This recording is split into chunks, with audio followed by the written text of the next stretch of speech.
Hi guys. Well, it's been a pretty rough week for me, really. Um, so I can't remember when my last video was, but basically I came in last Friday, and it's now Thursday of the following week. So it's nearly 4 weeks post surgery, original surgery. I came in because during my sort of second to third week, I started progressively to not be able to eat foods without vomiting.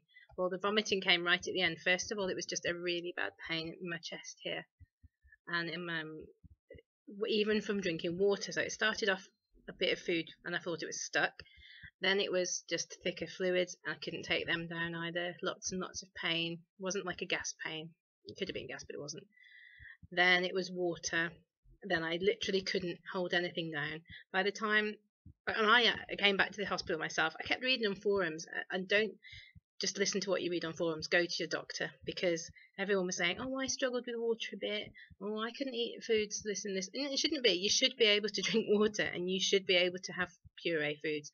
And if you can't, then there is something wrong, and they have to do an endoscopy and a CT scan. So I did bring myself into the hospital, went to the emergency ward. I just said, "Oh, I just happen to have my suitcase with me," because I knew it was something really, really wrong. But I thought maybe they thought it was an ulcer. So I thought it was an ulcer. I didn't think it was a stricture, because that seemed really, really bad, because it is quite bad. A stricture is when the the tube bit, I don't know the technical words, joining your new stomach, at the site of the joint becomes really swollen, and the scar tissue becomes so tight that it literally closes the hole. So you, instead of being able to have this much food going down, it won't let water through. That's the point I was at. You can imagine how much pain I was when I was trying to get it, and then it was just coming straight back up again. Really, really horrible, and not fun at all, and really scary.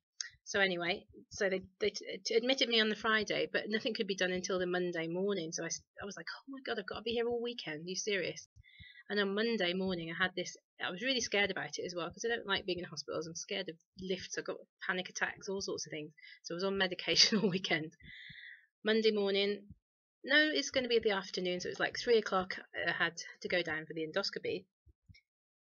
And when I went down for the endoscopy, which is where they put the camera down your throat, they warned me that if there was an obstruction, oh no, sorry, first of all, I had to have a CT scan, which was really scary for someone who's got claustrophobia, because you have to go in this machine and breathe, and then it spins around inside, and you're like, "Oh my god, this is scary." But they didn't find anything from that. So then I thought, "Oh well, it's not a stricture," but apparently you can't see that. You can just see if there's any twisting or bends or anything, but you need to do an endoscopy to see if there's a stricture. So they hadn't seen anything on the CT scan, which they did on the Friday. So it was the Monday, and I went to have the endoscopy, and they said if there's anything there, we'll do it at the same time, do a dilation. So I think it's a kind of balloon thing they put down and open it up. So I thought, "Oh god, don't let it be that," but it was, of course. So they did that, and so I didn't get to see the doctor till the following day to find out what had happened, and thinking that, "Oh, I can probably go home the next day now it's all been fixed." He goes, "No, but we only could dilate it a little bit, and now you have to have it done again tomorrow." And then I started reading on these forums, and some people have had it done about 4 times, and I was like, "No." But actually, it's made me stronger. I've had to go in the lifts, even though I didn't like it. I've had to be in the hospital for a week now. I've had to sleep in the hospital bed, and I've had to have this operation now 2 times. So on Thursday, sorry, it's Thursday today, on yesterday, I had to have the operation again. So I had to have the dilation tube put down and expanded. So for each of these, you're under a general anaesthetic as well, so you're completely knocked out, and that's the bit that scares me. Anyway, I did it. Good on me. And now I'm not scared. If I do have to do it again, I can do it. So I've done it now twice, so I can do it. But anyway, he's dilated it to 15 millimeters, which is the size it should be. All right.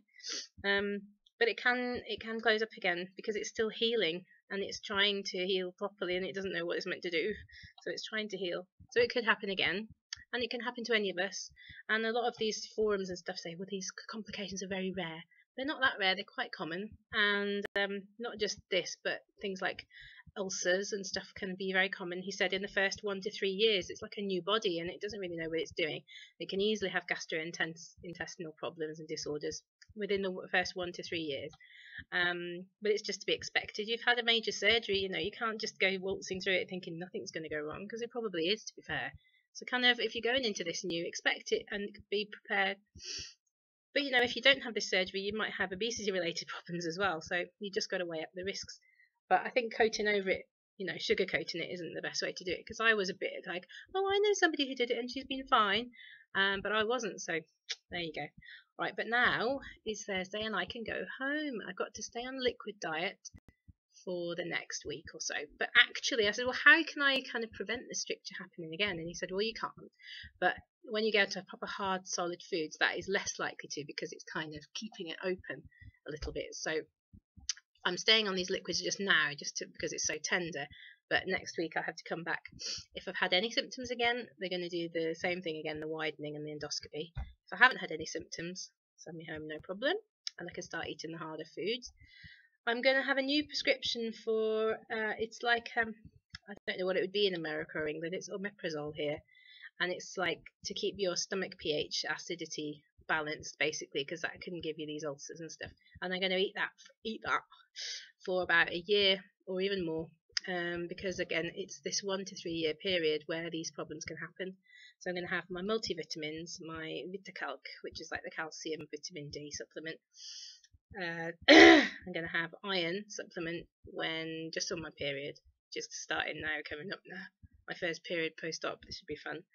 And I'm on liquid diet. Woo! Oh God, it will help my husband. Oh dear. And also now this omeprazole. So I'm going to do quite a few medications this first year.